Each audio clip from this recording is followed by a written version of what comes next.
The wording of the Supreme Court's draft opinion is worrying not only women's rights advocates, but also married gay couples. Here's why. They worry the language used could decimate marriage equality. KPIX 5's Andria Borba on the new concerns in the wake of the potential ruling.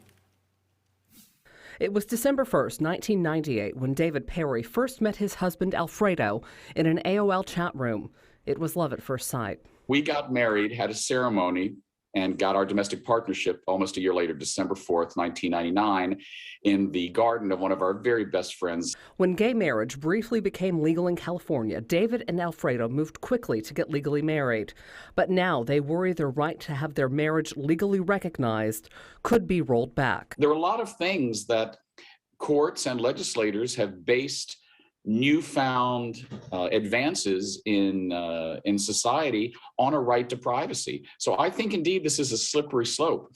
The draft ruling in the abortion case, according to UC Hastings constitutional law professor David Levine, points in two different directions. So there's at least language there suggesting don't overread this.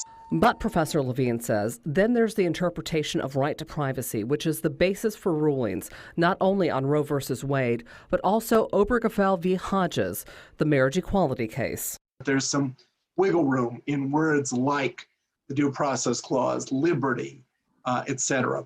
But if this opinion is going to knock that out and say that there's no role for that kind of interpretation of the Constitution.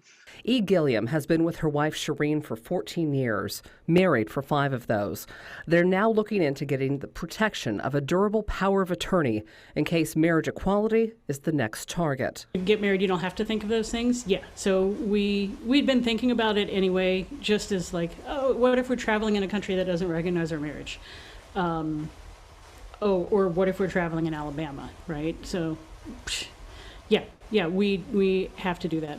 David and Alfredo got that protection in 2016 after Donald Trump was elected. When I hear and I read Justice Alito's opinion, which I also too read into, and he said, this is just about abortion. This is about nothing else.